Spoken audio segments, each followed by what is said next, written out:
Hello, my friends. Luis Lima here, hosting another edition of Spiritism, a closer look.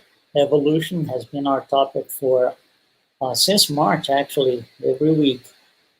Um, we are approaching, I would say, I'm not going to say the end of the evolution talks because it's a never ending thing, but we have covered a lot of things. We have covered from the origin of the species based on Darwin, or from organism to organism. Then we covered different things within the animal kingdom.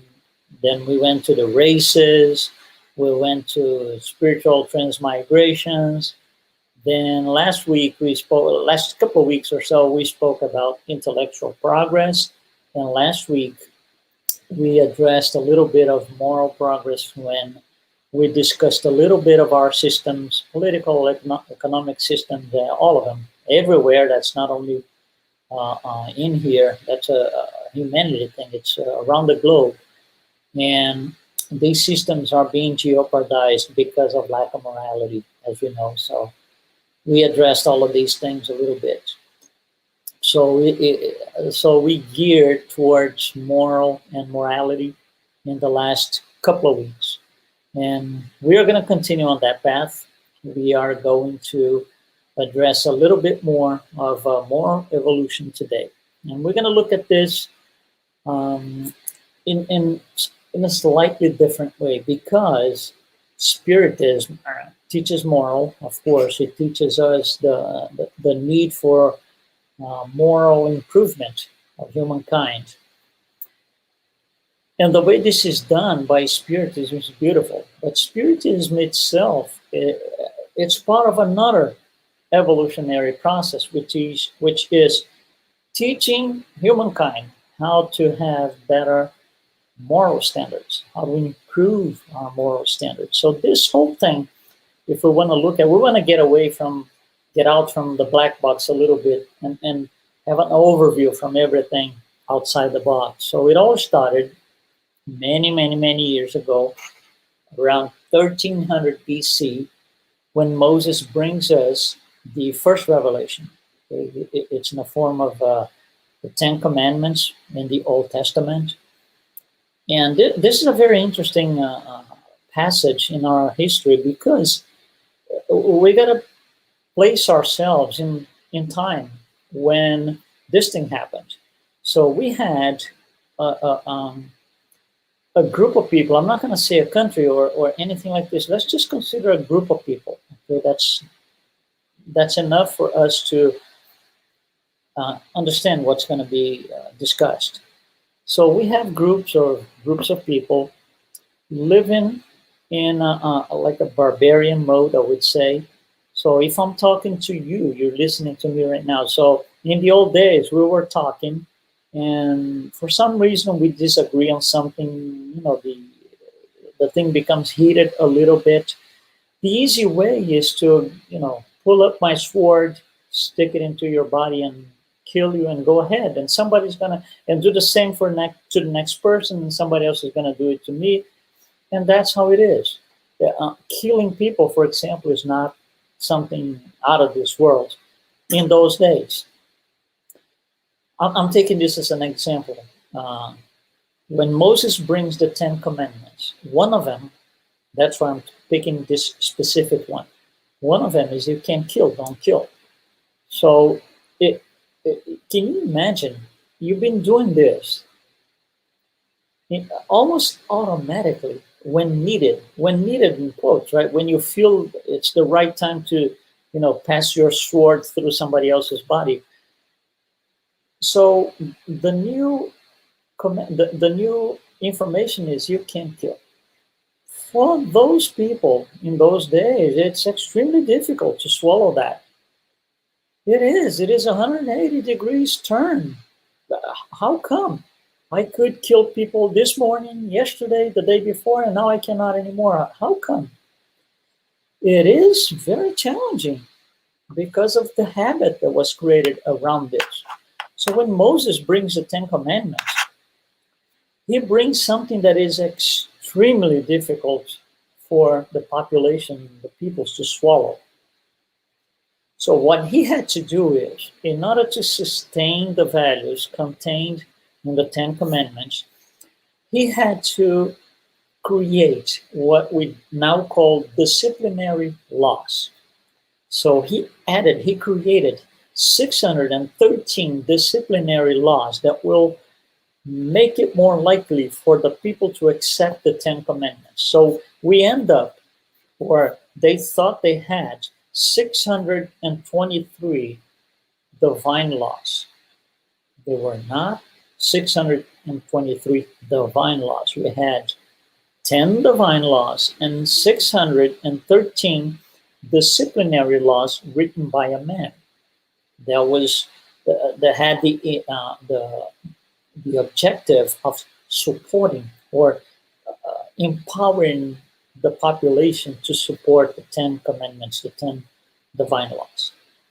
So Moses has to impose, he really had to, using a more modern word, he was like this, quote, dictator that had to impose those 613 laws because people couldn't understand. Can you imagine Moses coming down from the mountain with the 10 commandments in hand? And he would just say, people, let's gather around here because we need to discuss these 10 laws that I just got. It wouldn't work. It would not work at all. It would be actually a disaster. So he had to impose those laws. It was necessary at the time to make it work. So he comes in as this imposer, dictator, whatever word you want to use, but something in that sense. You had to force the law by adjusting the law, adding these disciplinary laws. So he comes with this idea of this was an imposition on us. That's 1200 BC. The second revelation comes 1300 years after that. And it's written in the New Testament. That is in a form of the life and the teachings of Jesus. So Jesus is a different story in comparison to, quote, please, quote, the dictator Moses. He did not show up. He did not perform as a dictator. It was a completely different thing. He would not impose anything on anyone. He would not forbid anyone to do anything. He would not go against anybody's wishes. No, he didn't do any of that. He did not show the law and stick it in your face and you can't do this. I'm going to forbid you to do this. No. He came in as this great counselor, this great friendly counselor, if you will, where he's going to advise. He's going to bring advice. For example, a very known story in the New Testament is the adulterous woman. So he looks at the situation, looks at her, and he says, I wouldn't do this again if I were you. That's how the story ends, right?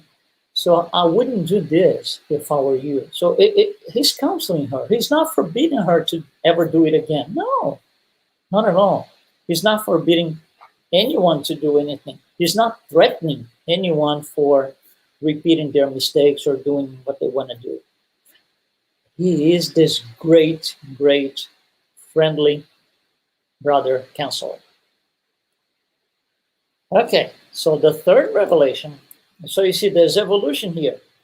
There's evolution on how we see moral. Okay, the way we see moral, as Jesus taught, is not the same way as we saw in the Moses days. It is completely different. It's more, there's evolution there. It's a layer two. There's a second layer. And then there's a third layer, or if you will, a third reading of the same laws, right? The same laws. You see, when Jesus is accused of changing the law, he's not changing any of the 10 divine laws. He's changing the disciplinary laws because those are subject to time and space. They have to change.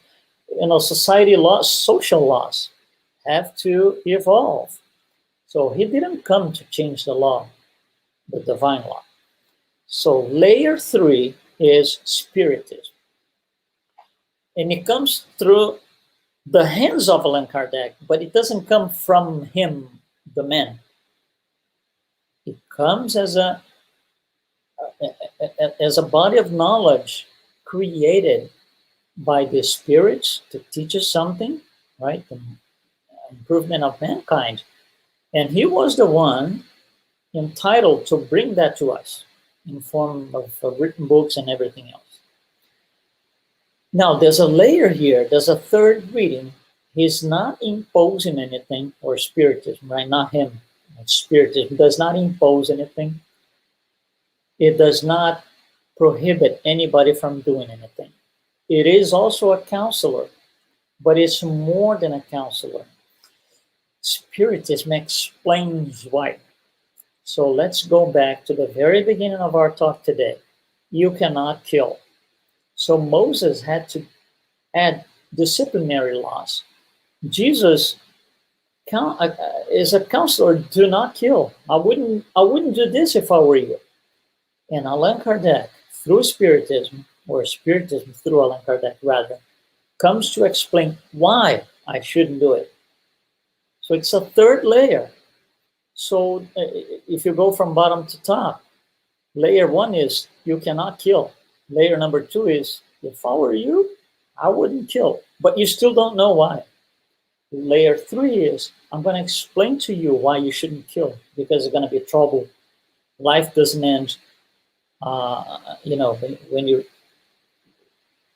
die in the sense of a social dying. No. So the explanation makes a total difference. It makes us consider, hold on, I really shouldn't do this thing. Not only because Jesus was a counselor, because now, not only he was this great friendly counselor, but I understand exactly what he meant by then, because now somebody came over, the counselor came over to explain to us. So I always had this idea, that's a personal thing, I always had this idea that it would be so nice to get these 3 men that you see here on the picture and bring them over for an interview where we were going to make a question and each one of them is going to give their own answer. It would be nice. We can't do this in physical terms, but we can do this in a simulated environment. So yeah, let's bring these 3 guys here, right? These 3 incarnated people at one point that brought these revelations to us, and let's see what they say. So let's get through some of the questions for them. Let's see what they're going to answer. So here's question number 1. You brought these laws. Each one of you brought these laws to us. Who is the target here? Whom are these laws for? So Moses is going to say, well, that's for the Hebrews. That's what I brought this thing for the Hebrews. All right? Jesus says, well, it's for everyone. It's for everyone on earth. No restriction. Gentiles, Jews, pagans, for everyone. Allan Kardec and the Spiritism are going to go, and this is the third reading for the same question. It's for the entire creation. There's no favoritism where Earth, has this own set of laws completely different. I'm going to be a little bit more benevolent with the Earth people rather than the other orbs. There's no such thing. So Spiritism makes this very clear. So you see, we have one question here, same question, 3 readings. Right? Let's go to another question, question number 2. Let's continue our interview. How long are these laws that you guys brought to us? How long are these valid for? Moses, for your whole life, until you die. You die, you die. That's it, done. Okay? Jesus, for your whole life, both corporeal and spiritual. That's layer 2. Now, what does Spiritism say? These are eternal laws. They're not going to change. They are for you and me now. They were for you and me 10 years ago, 100,000 years ago. They are continuing. It's an eternal thing. It's unchangeable, immutable. So you can see here 3 readings. The Jews thought it was for them until they died. But them being this microscopic view of what the creation is, right? 3 readings. Okay, so go to another question, question number 3. What ideas do these laws that you brought to us express? What are they trying to tell? Right? Well, let's go here. Mr. Moses, what would you say? Well, they bring force and absolutism because that's the only way you're going to behave and obey the law. Okay. Different times, right? Almost 4,000 years ago or so. Jesus, counseling. I came to give you advice, and I'm going to show you what you should be doing. I'm not forcing you to do what I did. I'm not going to send you to jail if you don't do what I do. Nothing like this. I'm going to show you as a counselor. Reading number 3, Spiritism. What ideas do these laws express? Expensibility and liberation. What does it mean? Expensibility means, wow, this is not for me, this is for everyone. We are this one body of people, one thing. Liberation, because as I understand it, remember, Spiritism is all about explaining, right? As I understand more, I get liberated. I don't have to be like under under the command. I'm going to use the word command, under the command and the control of this mighty God, all, absolutist that doesn't let me do anything. No, it's nothing like this. That God is the God of the past. It is no longer like this. And the more I understand, the more liberated I am. The more I can do, the more better choices I can make for myself. Let's go to another question here, question number 4. Gentlemen, what do these laws demonstrate? Moses, force and fear. All right? Force and fear. Jesus, faith and love. Look at the leap between layer 1 and 2 on this answer. These laws demonstrate faith and love. If you're not seeing faith and love in the laws of God, either you didn't understand them yet, and it will be a time where you're going to understand, or you just don't want to accept it, which is free will, right? Reading number 3, Spiritism. What do these laws demonstrate? Jesus said faith and love. Allan Kardec is going to explain more. Spiritism is going to explain more. Faith, yes, with reason. And love, yeah, unconditional love. That's another reading, much, much higher than the previous 2. Faith with reason.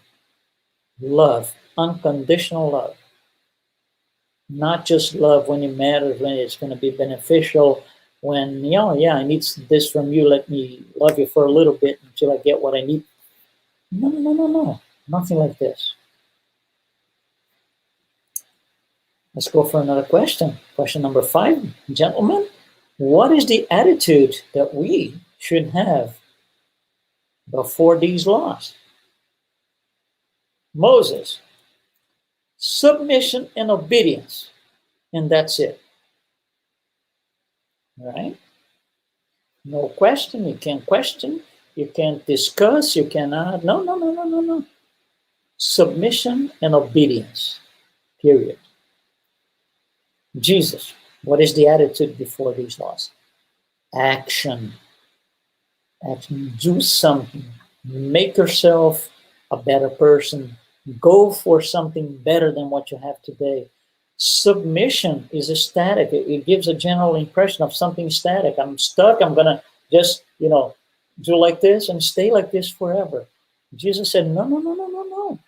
God wants you to Be better. God wants you to evolve. So yeah, but you do not evolve by divine decree that comes down every week or so. No, no, no, no. You have to take action. So these laws from the Jesus advice at the time, of course, you couldn't say everything, right? It was exactly that: take action. Did he take action? Right before our eyes. That's what he did the whole time, showing us how to. He acted. He showed us how to do it. He just didn't say, okay, do this and I'm going to be watching. No, no, no, no, no. He never said that. That's one thing he didn't do. I'm going to tell you what to do and I'm going to be watching from a distance. No such a thing. Okay? Spiritism. What is the attitude before these laws? Action, yes, like Jesus said, with responsibility. With responsibility. Do the right thing. Take action. Be better. Evolve with responsibility. Because whatever you do, you're going to be responsible for it. That's the third reading, layer number 3 here, Spirit. And you can tell how, if you look, for example, on this particular answer right here, okay? If you look at the top layer, Spiritism, and you compare against the bottom layer, Moses, they're completely different. Well, yeah, they were different times. We evolved. And also, the understanding about morality evolved. Not moral. Moral didn't change. There's a divine law that says this is what it is. Our understanding of that changed. We are more empowered, I would say today, to follow the laws of God, morality and so on, love and charity and so than ever before. Let's go for another question, question number 6. How should we interpret these laws? A very interesting question, right? How should we interpret these laws? Moses. Well, of course, these are the laws of God. I was given these laws. These are the laws of God, period. No discussion, no questions asked. Okay? Jesus. This is how we practice the law of God. It's not only reading from the tablets, right, that Moses brought to us. It's not just reading. It's not just hearing everybody repeat that and repeating that yourself. No. Action. Remember, action, practice. We need to practice the laws of God.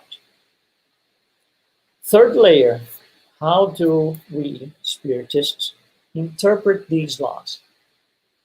You see, it's above practice. It's higher than practice. This is how we comprehend the laws of God. Spiritism is about explanations, explaining all of this in details. We have a lot of Spiritist literature explaining everything in details. This is how we comprehend the laws of God. If we don't comprehend, we're going to go against it. And there's going to be a point where I'm going to learn. Oh, okay, I shouldn't do this anymore because it's not working. Let me do better than this. Oh, yeah, this worked. That's how we evolve. As we evolve, we comprehend more about the laws of God. Question number 7. If you had to give a name to these laws, how would you call them? Right? It's like summarizing like a few words. How would you call these laws? Moses, love justice, an eye for an eye. Love justice. He's not saying love justice, love, and charity. He's saying law of justice. Just justice. There's no charity here, not necessarily love, law of justice. Jesus, a law of love. The law of love. So justice is Okay, but it's not all of it. The love, it's much more appealing. Okay, third layer, third reading, Spiritism. The law of the eternal truth. That's it, unmutable. These divine laws, they are in there, they are unmutable. And it's not only for you and me, it's for the creation. Let's go for another question, number 8. Where are these laws inscribed? Because I want to look at them, okay? I want to learn about them. Moses, where are these laws inscribed? Hey, come on, they are carved in stone. I did it myself, right? They are in stone. Jesus, it's in your hearts. What a difference. Wow. Even for those who have a stone heart, right, which would combine both, is still in our hearts. Spiritism, in our conscience. Spirit level, mind. So, of course, this is very interesting because it gives us a perspective of how do we use Spiritism today. It's a third revelation. So, for example, if I'm okay with killing people, okay, and many of the people in the planet are, if I'm okay with killing people, I have not comprehended the third layer. My reading is not at the third layer, Spiritism. My reading is not on the second layer, Jesus. And my reading is not even on the first layer, Moses. Because with Moses, killing is a problem. It's a divine law. Can't kill. If I think killing is okay, right? I'm living at least 4,000 years in the past. Right? And you can exercise this. I did this for myself several years ago. You can exercise this for yourself, quiet in your corner. When St. Augustine tells us, at the end of the day, just go through what the entire day was like, see if if you've done anything that shouldn't be done. It's more or less this, but with a different flavor. So, for example, let's say when you go to bed tonight, let's just say that you were driving on a highway and somebody wanted to pass you and overpass you, and you didn't like it, and you gave them signs and words, and you just thought, I wish this guy hits his car a mile from here. So you wish the guy to be hurt on a car crash because he wanted to pass you. Is this a third layer reading? Mm-hmm. No. Is this a second layer reading? Mm-hmm. Is this a first layer reading? Yeah, it could be. Because you're not really desiring that he dies. You're desiring that he crashes. Okay, so I'm going to give you a discount here. I'm going to give you some credit. But do you see we do this? It's almost like these things are automated in our souls, in our spirits. And the minor things in our daily life, if you're going to analyze and put your attitudes and your questions through this interview, maybe we can now understand why I'm so far away from me and most of us, right? This is an orb for trials and expiations. For most of us, we are very far from being compliant with the third reading Spiritist. Of course, Allan Kardec tells us Spiritist is that person who is, trying to do its best and so and so and so. Yeah, we are all trying to do our best as Spiritists. We understand we have a third reading, a third layer that empowers us more to do the right thing, to be better people. So, I wanted to invite you to do this exercise. Not necessarily daily, but at times things happen and sometimes they bother us.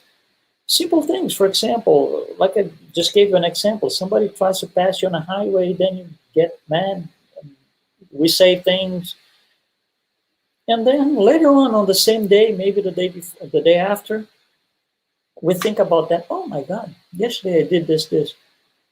Yeah, that's a good time to see, where do I fit? Which reading am I on when I do such a thing? And unfortunately, or actually fortunately, right, we're going to catch ourselves doing a lot of first reading things, not reaching even the second. It's an exercise. It's free will. Everybody has free will, like I said. Jesus was this great, great, great friendly counselor. He's not prohibiting anybody from doing anything.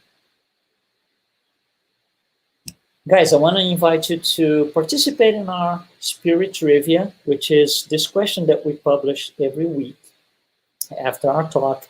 And on the next talk, we will discuss the answers. So I really invite you to go to, you see down here, evolution.spirittrivia.com. Cast your answer. We do not collect any information from you, no names, no email address, no IP address, nothing like this. It's totally anonymous, okay?